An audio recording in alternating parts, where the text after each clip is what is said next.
Richard Skipper celebrates. Every show is a celebration. Each show, Richard delivers the artists you love, showcasing what makes them unique. Never gossipy. The antidote to a sometimes hectic world. Now, here's your host, Richard Skipper.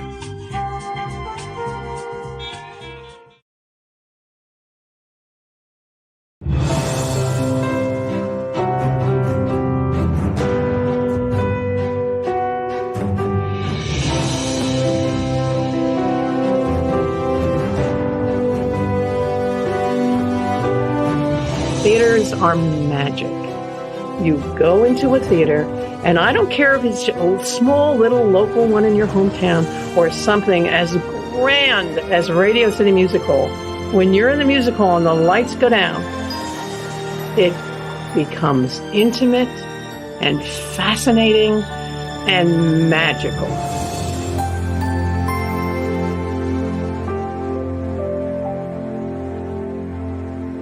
So many people identify movies with some of the best times of their lives. They remember their first dates, they remember their first time out with their family, the first time they went to see a movie about being a doctor, being a politician, being an astronaut.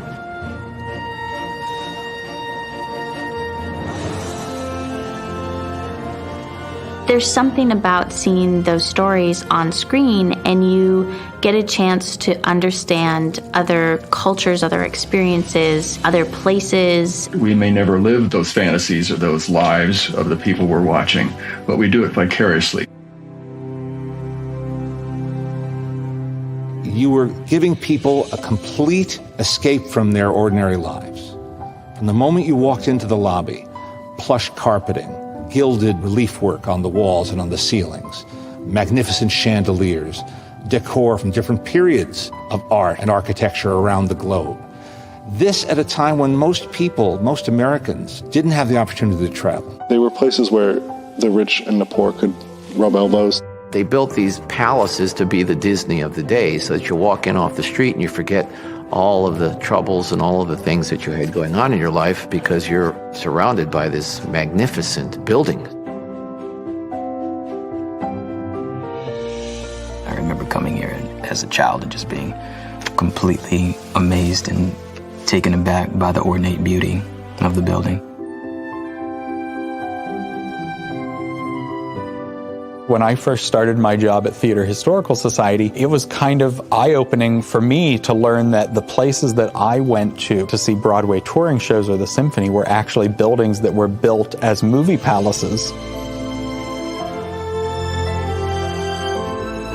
Toward the end of World War I, up through the Depression, which is the early 30s, there was just a boom. That's the only way to describe it, a boom, that led to the building of innumerable movie palaces, not theaters, but palaces, and ones you can visit today and still see and still enjoy a movie in.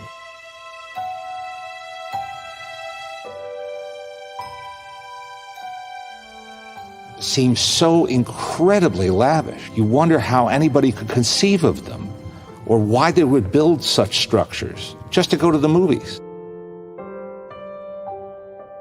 As Marcus Lowe, the famous showman and businessman, said, "We don't sell tickets to movies, we sell tickets to theaters."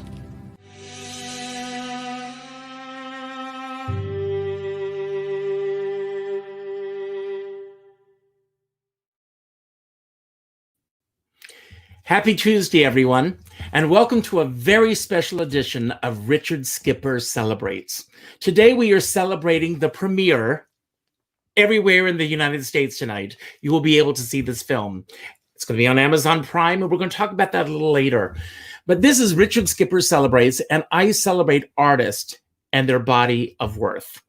And I'm very excited about today's guest. I have two very special ladies who will be joining us today.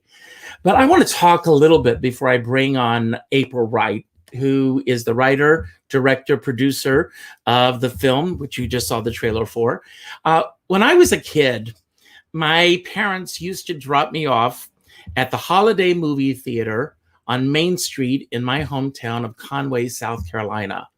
I still remember walking through the door, smelling the popcorn with real buttered popcorn, And the feel and everything, it still is a visceral feeling that I bring up when I think about those days.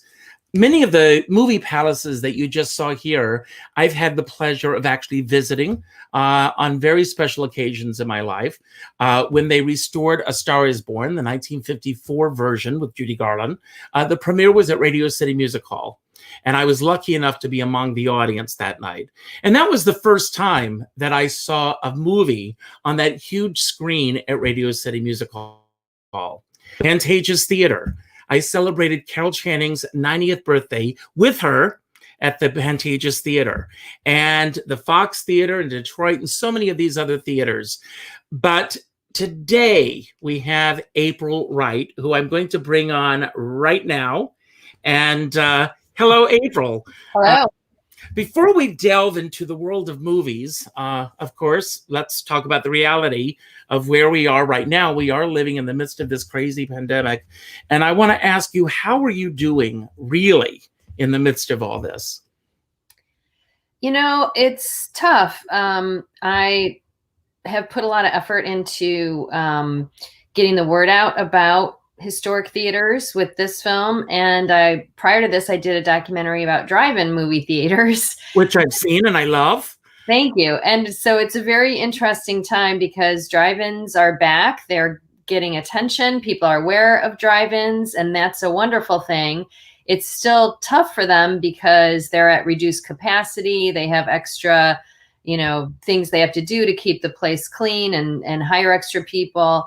And the studios are not releasing much new product. So it's still a challenge even for the drive-ins. But for the indoor theaters, the movie palaces, everybody obviously is concerned about their survival with the theaters closed and the ones that are open at reduced capacity and the lack of product. I really hope when it's, safe to go back that people come back in droves and remember that experience of seeing a movie in a theater instead of on your phone or at your house. I think we all love seeing things that we can stream at home, and I hope you stream this movie. But well, I'm going to be streaming tonight.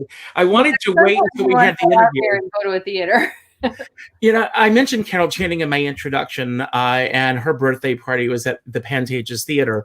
And she once said to me that in order for a show or for a movie to succeed, you need people from all walks of life. You need doctors and lawyers and housewives and teachers and nurses and every profession sitting together in that darkened space with our focus on what's going on the screen. I want to ask you what your earliest memory was of going to the movies. Ooh, well, see, I had a movie family, so we went to movies and talked about movies all the time. Mm-hmm. I don't have a specific one because we did it so often. We had 3 drive-ins. I grew up on the north side of Chicago, right on the Wisconsin border. Mm-hmm. And we had 3 different drive-ins that we went to often. Unfortunately, all of them are no longer there. They've all been torn down. And then down at the end of my street, we had a neighborhood movie palace that was called the Dunes. That was amazing. We could walk to it. And at some point, my brother and sister both worked there. So I went to see movies there all the time for free because they worked there. And then when multiplexes happened, we would go spend all day and just see as many movies as we could. So I've just been a consumer of movies, and, just that experience, like you said, of being in a dark room and having, that experience of going to a different place or a different world. I really love it. Now, April, you wear so many hats. You're a producer, you're a director, you're a writer. Which came first, or did they all converge at the same time? Well, and editor too. My producing partner and I, Rachel Pond, she and I edited the film, and she did the visual effects in it. I started writing. That was sort of the first thing. I had stories to tell because I work in narrative and documentary. And then I had my first film that I wrote was made, and I was involved with the whole process, and I was on set. And once I had that experience, I was like, okay, I want to direct. So then I directed a narrative film first. And then around the same time I did that, I was doing the research for the drive-in documentary, got on the road shooting that. So I've just kind of done all of them at the same time. I learned, you produce out of necessity when you're making independent films. You have to. Mm-hmm. And I learned how to edit out of necessity when I was making the drive-in film, because sometimes your funds dry up, sometimes things change, and you have to be the one to push your project forward. So it's a lot of love and passion to make any film, but especially to make documentaries. And I love all the hats, really. I love every step of the process. I love, on this film, my friend Chris Wormer did the score, and he had been a guitarist in the Charlie Daniels band for the last 20 years, and he's never scored anything, but you could hear the beautiful music in that preview. He really did a fantastic job scoring, and it's the first film he ever scored. So I love every step of it. Now, going attractions, the drive-in movie theater, was that an easy process for you? Did that make this one a lot easier? I am sure you learned all the bumps and steps along the way. What was the process from the idea that you came up with the idea, or were you asked to do this? And how did that start to unfold for you? Yeah, 100%. The first one was way harder, and I took what I learned on the first one to make this one. The first one, well, both films, I did a tremendous amount of research. So you're really learning your subject, and kind of for a documentary, especially when it's a historic documentary like these, you're able to outline sort of the chapters, what happened over time and what you want to cover. Then you try to figure out who are the best people to, have a good mix of people, different points of view, different voices to tell the story and to speak to each topic. And then you have to try to get those people and to, schedule it. So for going attractions, I drove the whole country multiple times, driving, not the airport cities, but driving little town to little town to little town to find open drive-ins, abandoned drive-ins, remnants of drive-ins, and sometimes the former site to see what is there today. Mm-hmm. So I was very thorough for that film. I went to every state except for Alaska. It is the only state I hadn't been to. They had drive-ins there. I just haven't been there yet. So it was really thorough, and I shot a lot for that one. And then I was making it in like 2006, 2007, 2008. Then the economy took a dump, and the project got kind of stalled because I ran out of money. And so it took a while to get that one done. And so for the second one, for the Movie Palaces one, I knew the process. I could do it a lot faster. I could be more targeted in terms of getting the footage and figuring out who should be in the film. And of course, I knew how to edit really well by the time I got to the second one, and had a good producing partner who got everything scheduled, because we knew we wanted to shoot the interviews in Movie Palaces. So there was logistics involved, because a lot of the ones we shot in are normally not open. They're closed, or they're waiting to come back. It's funny. I was doing the research. I want to go back to you talking about traveling around the country. I love the fact that you drove around the country for the drive-in movie theater. And yep. I remember our drive-in movie theater in my hometown of Conway, South Carolina. It was on Highway 501. There is absolutely no remnant of that movie theater being there to this day. But every time I pass by, I can still see the screen. I can still see the neon sign announcing the movie theater. And all of those memories are just so ingrained in me. With the movie palaces, in the research that I was doing, I was shocked to find one movie palace that is now a gym. Yes. I think in Brooklyn, right? Yeah. And that one, they're actually talking about bringing that one back to be a theater again. But yeah, what you said in the opening, I agree with 100%. People who have been to these places, whether it be a drive-in or a beautiful movie palace, it's more than just seeing the film. It really does implant a memory. And like you said, a visceral experience that you can remember, what you saw, who you were with, what you ate, what it smelled like. It really does create those good memories. And I'm absolutely the same. The drive-ins that I spent time at growing up, that I went to growing up, I can remember vividly, what it feels like going into the snack bar, and, just the whole what the screen tower looked like. All of that is very much implanted in my brain. And most people that you talk to will tell you, they remember those experiences so well and so fondly. Now, I came to New York in 1979 from Conway. And when I first arrived in New York, we didn't have a lot of the movie palaces, obviously, but there were a lot of revival houses. And, the Regency and the Thalia and, the Waverly Theater would show classic films. And I remember the Carnegie Hall Cinema, they still had an organist there who played the organ between movies and everything.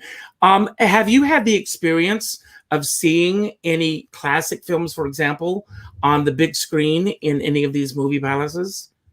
Oh, yeah. I mean, I'm from Chicago and I live in Los Angeles now. And in Los Angeles, we're lucky to have a good amount of them left. I've been to the Pantages many times to see shows. It does touring Broadway now. And Right. I think most people find it hard to believe it was built as a movie theater. But we also have, the Chinese theater, of course. We have the Egyptian. And we show in the documentary Downtown Broadway, which has a number of them left just out of luck because nobody wanted to develop downtown Los Angeles for a while. And so many of those accidentally survived, and they're gorgeous. And every time that there's events at places like this, whether it's a classic film screening or, sometimes they'll have different newer movie releases, or they'll have concerts or, different experiences, I'll try to seek them out. And, any opportunity to get inside them and look around, I'm always, looking for those. So yeah, I try to see, events in places like these as much as possible. Now, let's talk a little bit about the history of the movie palaces. Obviously, when movies started to becoming an event for the family or friends to go to, the studios owned many of these movie palaces, and they were built as an experience. It wasn't just going to a Cineplex. God, do I miss the days of one movie theater.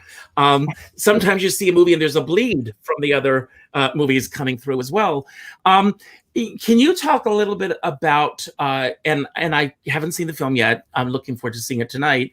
Do you trust in when that all changed in terms of the movies losing control of the movie palaces? And can you talk a little bit about that? Well, what you're talking about was called the consent decree. And it was the studios. Okay, well, let's go back a step. Most of the movie palaces were built in a very compressed period of time, which I learned making the film. I didn't realize. So some of them had been vaudeville houses, and then they converted to film. But a lot of them were built from scratch, and a lot of them were built by the studio system.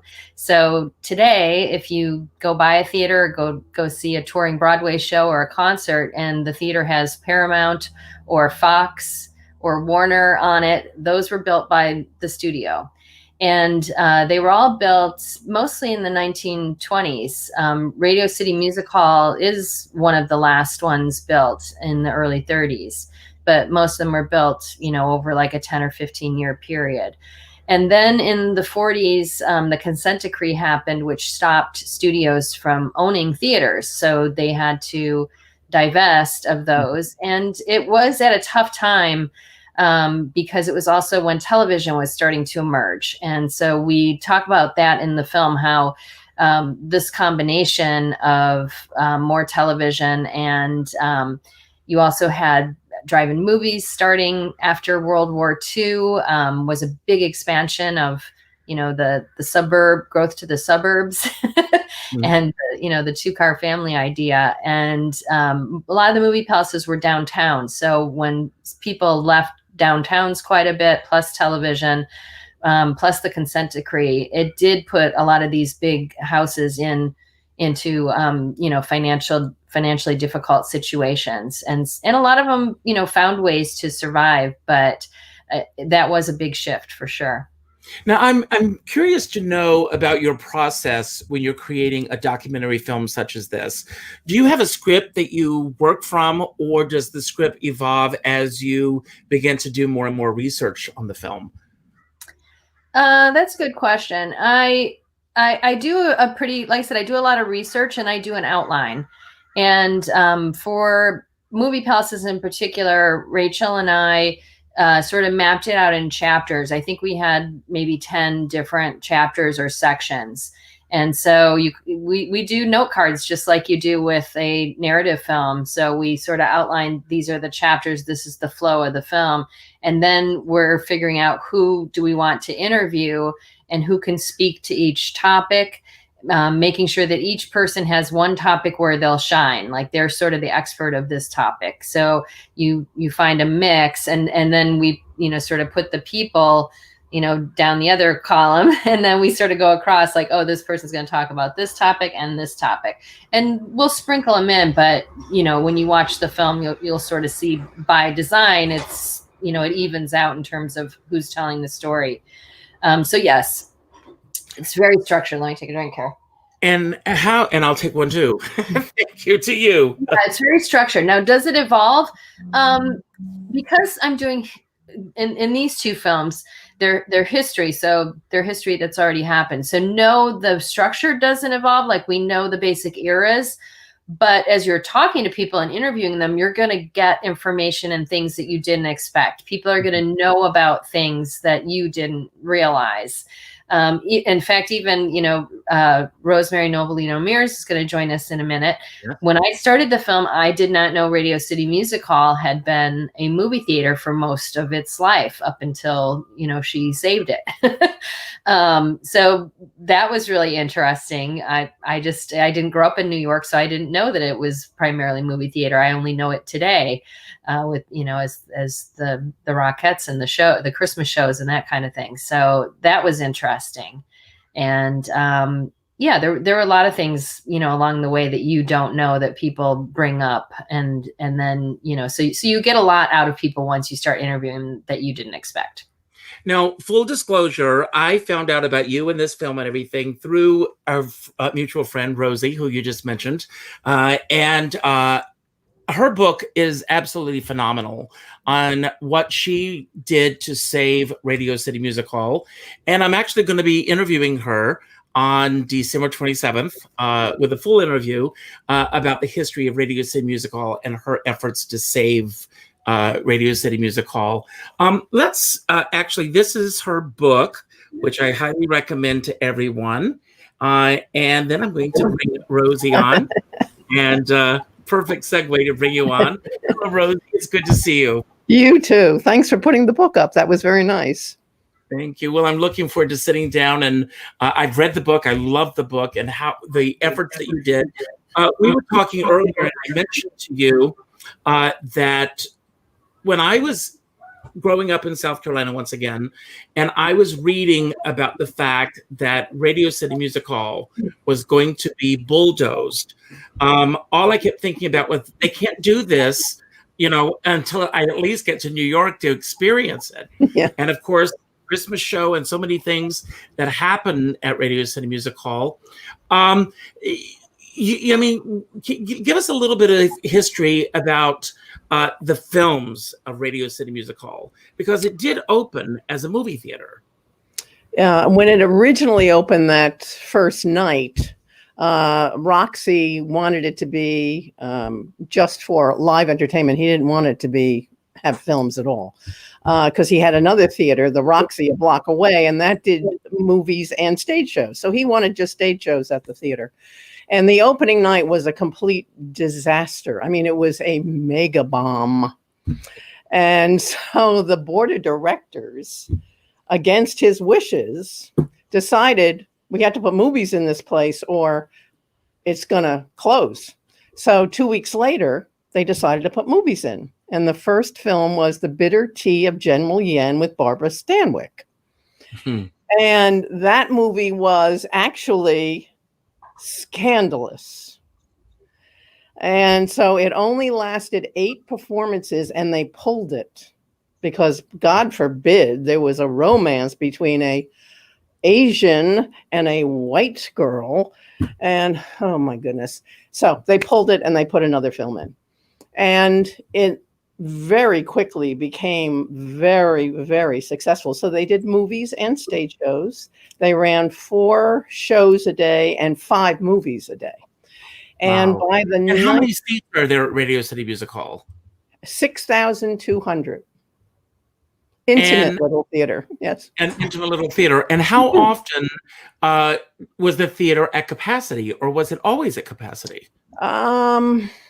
You know, the average was capacity, especially when you got into the 30s and 40s. It was always at capacities. 50s. I grew up in, you and Rachel were talking about where you grew up. I grew up in New Jersey, in Bergen County, not far from New York. And my parents would take us into the music hall when we were kids. And, you know, Mother's Day, Easter, all that. The lines were around the block. I remember my father trying to bribe the big, tall ushers to get us to the front of the line. Sometimes it worked, sometimes it didn't. But it was pretty much a capacity, especially on the weekends, especially during any holiday. And it also depended on the film.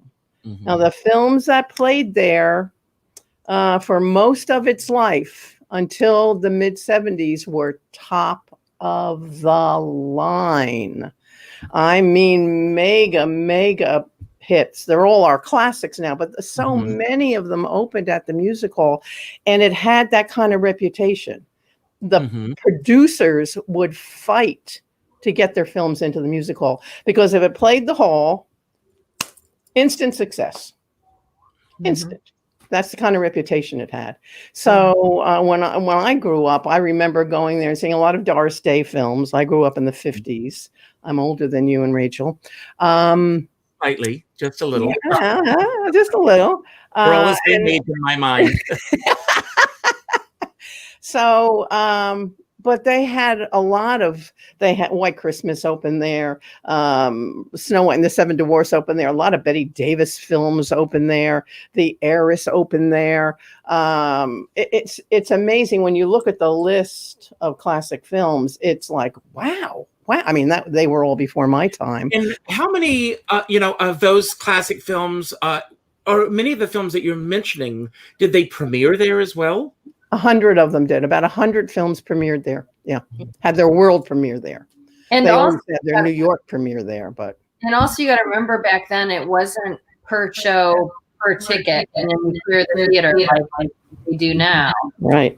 Back then, you could go in and if you came in the middle, we're getting a little bit of April. We're getting a little bit of an echo. So, Rosie, if you can mute your mic when she's speaking, that may help a little bit there. Great. Okay. Oh yeah, that's better. Yeah, I was saying at that time, people forget that they didn't clear the theater. That's a more modern idea of selling one ticket for a show, and when the show is done, you're out. You could come into the music hall in the middle of the movie, and you could stay for the show, and you could see the Rockettes, and then the movie would start again, and you could stay again and see the movie, or you could watch it up till the part that you came in at. That was really common at theaters back at that time. Now, April, I want to go back when you first started working on this film and you started putting your cast together. You mentioned, and I've heard this in things that I've read about you and everything, that you weren't aware at first that it was also a movie theater, Radio City Music Hall. How did you and Rosie find each other? We got referred through Rory. Is that his name? Yep. What I was talking about earlier in downtown Los Angeles on Broadway, they have this series that the LA Conservancy does called Last Remaining Seats, where they have classic movies, and Rory will dress up as an usher and is really involved with those events. So we had talked to him, and he knew about Rosie and her experience in her book and said, you really need to get Rosie in the film. So then she was coming out to Los Angeles to do the presentation about her book at the Egyptian Theater in Hollywood. And so we made arrangements with her to do the interview. So her interview in the film is shot in the smaller Spielberg Theater in the Egyptian. And we shot it after her presentation. So we just met, we shot it, and then we've been friends ever since. And we're actually working on another project to try to make a narrative film to bring her book to life. So. Oh, wow. Well, I hope that happens. Yes, I'm sure it will. I'm sure it will. It's just a matter of finding the right, producers to help us get it made. But yeah, we're very excited about that. And in terms of, was there other than Rosie, of course, was there a holy grail interview that you just said, I have to have for this film, and you got that person? And who would that have been? Well, Leonard Maltin. Leonard Maltin is in the film, and he ties back to that also. There was a screening at the historic United Artists Theater in downtown Los Angeles, which is in the documentary. It's the flagship theater for United Artists, which was Mary Pickford, Douglas Fairbanks Jr., Charlie Chaplin, and D.W. Griffith left the studio system to form their own. And Mary Pickford had a great deal of input to the design of the flagship theater that is still there. And I saw Leonard Maltin giving an intro to a movie, and I know him as a film critic, but I didn't realize until he gave that introduction how knowledgeable he is about the history of the buildings, the theaters themselves, and he had a passion for it. So I knew I wanted him to be in the film, and he was the first person I approached, and he said yes. And then he was in the midst of moving out of a house that he had lived in for over 20 years. So we had to let him do that and take care of a few logistics before we could finally shoot his interview. But I really wanted him to be in the film, and he's fantastic in it. And we did get to shoot him in that beautiful United Artists Theater. So. Oh, that's wonderful. Now, I said at the beginning in the introduction, the film is actually, today is the premiere day. And it is available on what platforms that you could mention right now? Yeah, well, we actually started, Rosie and I went to a lot of screenings a year ago now, believe it or not, because we started playing at film festivals, and we won a bunch of Best Documentary awards. And then we were playing in theaters. So we had a theatrical release, and it was still playing at a lot of, I got to visit so many amazing historic theaters with this film, which was really fun. But then when COVID hit, they shut all the theaters, and that stopped the theatrical tour. So then we had to, regroup on timing of this release, which is the digital and the DVD release. So it's pretty much everywhere that you can rent or buy a new film. So it's on Apple, iTunes, Amazon, Google Play, Fandango now. And then if you want a physical DVD, you can get it from our website or at most online retailers, Best Buy, Walmart, BarnesandNoble.com, all of those. So it's out wide today. Now, here in New York, unfortunately, our theaters, Broadway theaters, live theaters, shut down on March 12th. When, where, and how did you find out that this film was not going to be opening as you had envisioned that it would open? Well, that particular week, I was in touch with Rosie a lot, actually, because I was in Chicago having a week-long tour at all these gorgeous historic movie palaces there. And we were just getting word about, we already knew not to shake hands with people. We already knew to, keep our distance a little bit. But nothing had shut down yet. And so we were having screenings, and it was great. People could space out. They were in big movie palaces. But then I think on Wednesday when I was in Chicago, the NBA shut down. And that's when we're like, oh, this is a bigger deal than everybody's realizing. And I was seeing the attendance, like the first night I'd screened in Chicago at a theater called the Tivoli, we had a huge attendance. And then, each day of the week we were getting a little less. People were getting a little more cautious. And then I was supposed to head out to New York. We were going to have the New York premiere at the Cobble Hill in Brooklyn. Rosie was going to be there, and we were going to make a big event out of it. And and we're like, I can't go to New York. And so we talked to the theater and some of the other people that were sponsoring it, and kind of made the decision that it wasn't wise to do that, that I just needed to travel back to Los Angeles. And a couple days after that is when everything closed down. So we kind of mutually could see the writing on the wall. And what did that entail with you as far as having to regroup? As far as distribution and all of that, are you involved in any of that, or is that a completely different entity? We have a distribution company called Passion River Films, and they've been really great to work with. And yeah, it's kind of interesting because we were originally going to release it digitally sooner, but we were having so much interest in the theatrical, so we just kept booking dates. And we had just done a conference called the Art House Convergence, and we had a lot more theaters that were interested in booking it. So we were planning on still having me travel and still booking it into theaters for another, 3 to 6 months. And so we had delayed the release, and then it just kind of, then I don't know, then it just messed up our dates. And I'm sure you had to regroup and come up with this date. You've had to change your entire paradigm in terms of this film and how it's going to be seen. Do you think that there's a possibility post-COVID that this will be seen as it should be seen in movie theaters? I think so, because I have the experience with the drive-in documentary, and even though I released that one seven years ago is when it first came out, I have, obviously a lot of interest in it this year because of all the new, revival of drive-ins. And I do hope that when movie palaces come back, when you watch this documentary, The Definitive Story of the Movie Palace, it does lay all the background and the history so that you really understand why they're valuable, why they're important to communities, why they're worth saving. And I know Rosie can speak to that very passionately.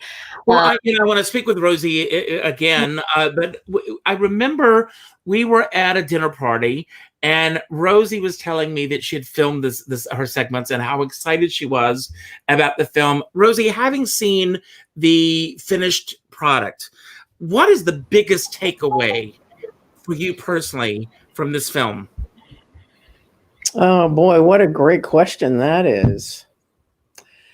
The biggest takeaway is the way April has honored these magnificent theaters.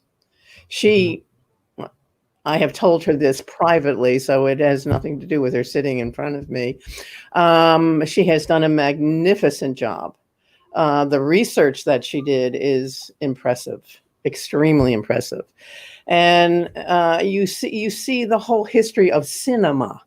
And then you go through the beginning of theaters, tiny little theaters, storefront theaters, to these magnificent monuments.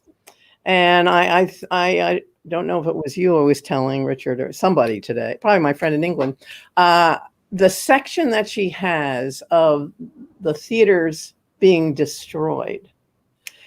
Now, I know I'm personally attached to this subject matter, but actually brought tears to my eyes. You see some of them, you still see the inside, the beautiful opulence and wrecking balls going through these buildings, and they're just crashing to the ground. I've seen this film many times. There's that iconic picture of Gloria Swanson. Yeah. Yeah, with the Roxy Theater. That was Life magazine? Yes. Yep. Absolutely. And we have that picture in the film. Yeah. Oh, okay. I actually tried to find a great print of that to show today. Everyone look it up, Gloria Swanson. I had the good pleasure of meeting her, and which was a thrill for me. And I mean, I'm sorry, Rosie, continue speaking, Oh, no, I mean, I think I pretty much covered it. It's really the honor that she has given to these movie palaces. That is, she did a brilliant job. Absolutely. And I'm very, very proud to be part of this film because of my passion of the music hall. But to have that also included was just wonderful. Absolutely. You know, for future generations. That's incredible. And April, as an editor, when do you know that the film is complete, that it's time for audiences to see the film? You know, you never do. You never do. I used to always say, you know, that it's not complete until it is done and out there in theaters or for people to see. But then George Lucas started going back into his and changing them even after that happened. So even that is not the end of the road necessarily. So yeah, they never are. And honestly, when I watch it, I just see all the little things like, oh, I should have fixed that. Oh, I should have done that. We all do that. I know audience members cannot see that and never would. But yeah, that I'm a tough critic on myself, and so when I watch things, I just see all the, oh, I wish we did that different. I wish I cut that. You know, I see all the little glitches, but you know, that's just what happens. Now, other than finding out that Radio City Music Hall was also a movie theater, what was the biggest surprise for you on this journey that you've been on? And how long did it take to do the film?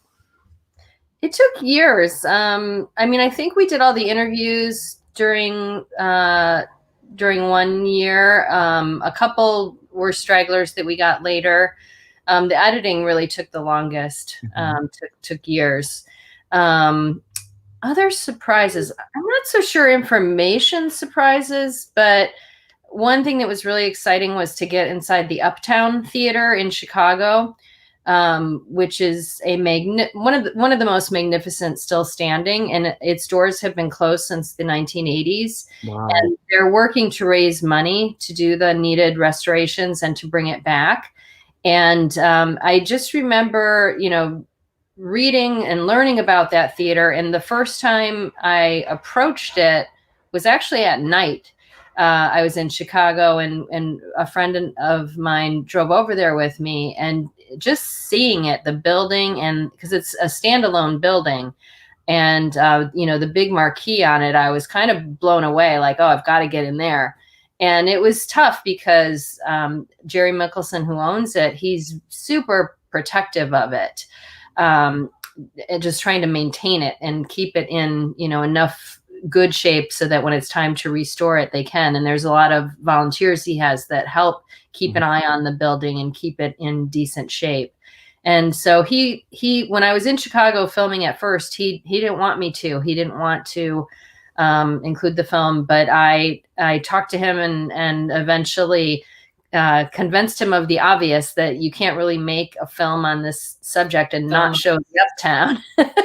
And so, you know, same as you, Rosie, when he saw the finished film and he came out to the theatrical premiere in Los Angeles, and he just, you know, he almost gets teary-eyed too about the subject. Everybody who has saved a theater really, really feels emotional and passionate about it. Well, I was going to talk about that for a moment, because with Rosie and with all of these theaters that have been saved, it's all been a grassroots effort.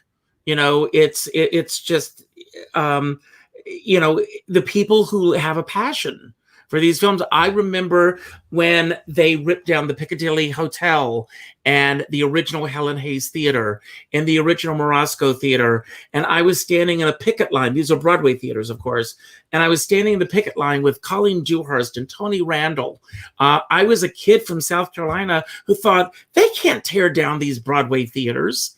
And thank God, you know, and thank you, Rosie, you know, for, you know, the work that you did to save Radio City Music Hall. How many of these classic movie palaces are still standing? Oh, I don't know a number. There's a lot. I mean, we've still lost most of them. You know, if you had to give a broad percentage, I'm sure at least 80% of them are gone across the country. But what you said is absolutely true. For these places to be saved, it usually takes one individual or a group to stand up to whatever other plans somebody has for the place. And saving the music hall, Rosie had some celebrities and people like that who stepped in to help her effort. And she formed a group called the Show People's Committee to Save Radio City Music Hall. And it's kind of funny. I remember as a kid seeing the clip in the news of when she and some of the other show people went out on the streets in gladiator costumes to, to get people to sign petitions to save the music hall. For some reason that made national news. And as I was a little kid, I remember seeing that. So I guess it was, fate. I remember, I remember John Belushi talking about it on Saturday Night Live. Yeah. It was national news. And Rosie, and I know we're going to talk about this later, but what was the moment or deciding factor when you knew that Radio City Music Hall was safe?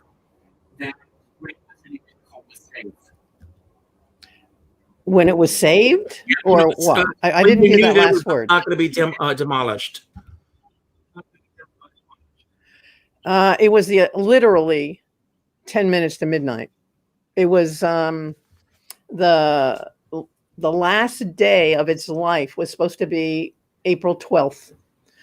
And that morning, they did the last hour of the Today Show on the stage of the music hall.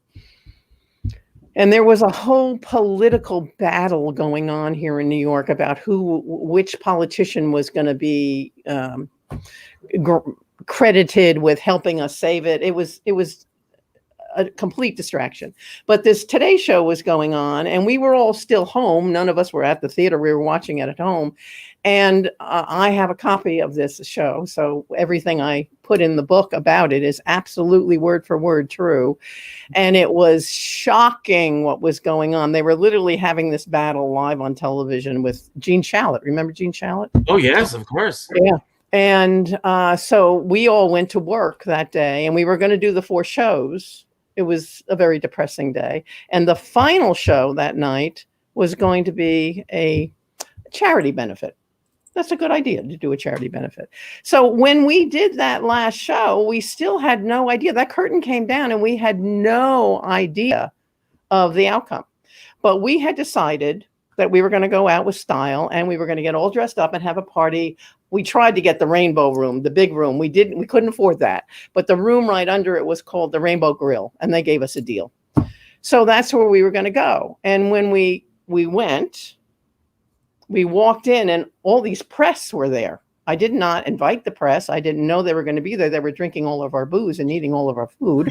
But at 10 minutes, and I swear to you, Richard, I am not lying, 10 minutes to midnight, one of the assistant stage managers who was at the party came running up to me, and he was hysterical. And he's going, "Rosie, you got to call John Jackson right now. You got to call him." And John Jackson was the senior vice president.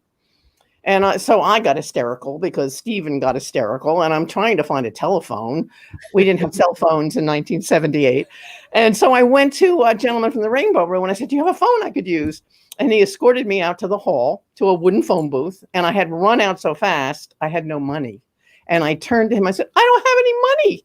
And he got a dime out of his tuxedo. He must have had a whole pocket full of them. And he gave me this dime, and I called. And then I ran back in to the party. I won't tell you that. You read the book, so you know how frightening that was when that happened. But I called the vice president, and he put me on the phone with the musical attorney, and they said, "Tell everybody to come back to work tomorrow. The theater has been saved." So it was 10 minutes to midnight.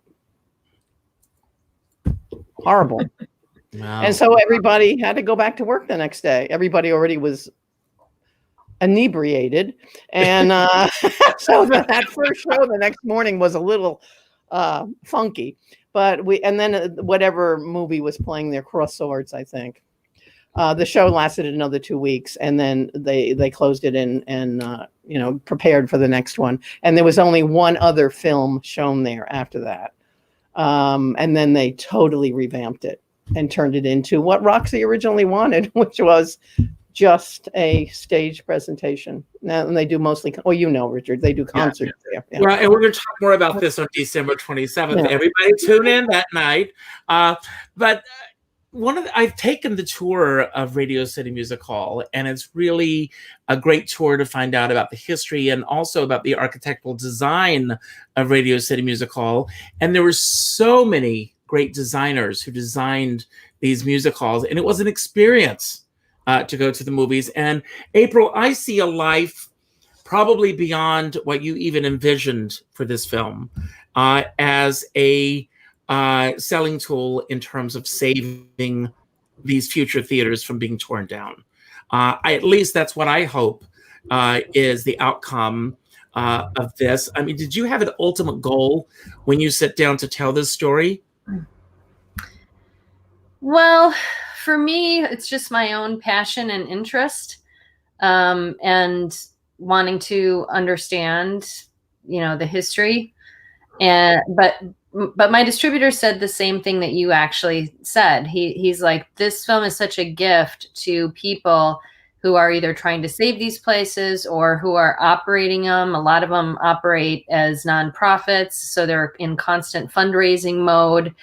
And they said, you just gave all these places a gift, because usually it's them trying to tell people and convince people why it's important to save this place and keep it operational. And, you watch the film, and because the film, covers the history, it gives all the building blocks so that you understand everything and the integration of cinema and these buildings, so that by the time you get to the end, you not just understand, but you really feel how important it is to go to these places, to support them and to save them.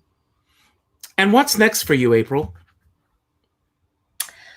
Oh my goodness. Well, I have another documentary that I did about Hollywood Stuntwomen that actually came out a few weeks ago. Just accidentally, with delays, the timing lined up. So that one's called Stuntwomen, the Untold Hollywood Story. And it's, same place as all the digital VOD viewing. And that one was really fun to make. It's also Hollywood history from a different angle. Mm-hmm. But it also has action sequences I got to shoot, so that was pretty fun. Mm-hmm. and like I said, the project that Rosie and I are working on to bring her book to life, and some other let me get involved somehow. Yeah, it has to be told. It has to be. It has to be. And we're working on other television things, other documentary things. Who knows what's going to get traction? It's a very weird time right now. And everything's not at full caliber in Hollywood, but I'm hoping a few of these get traction. And of course, nobody knows. I'm going to ask you a question that you don't have the definitive answer for. How do you envision that movies will come back?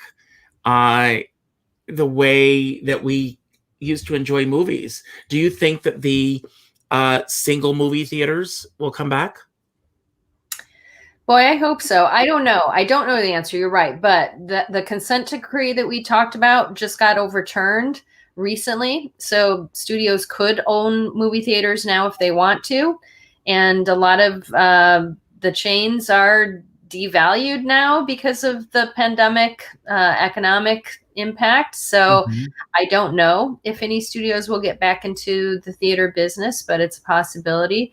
Drive-ins, a lot of people are interested in drive-ins, putting up new drive-ins. So, I went to a drive-in movie theater a few months ago, actually.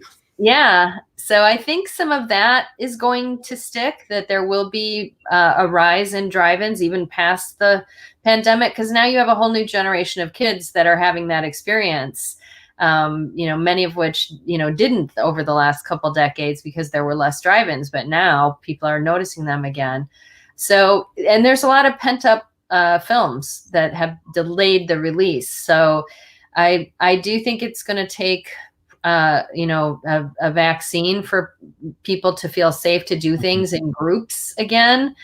But I think that people are going to go crazy once we can do things again, once we can go to concerts, go to Broadway shows, go to see films in theaters. I hope that there's just so much, appreciation because we haven't had those things for all these months, that people are excited to go and have these experiences again, and that they turn up in droves. That's what I hope happens.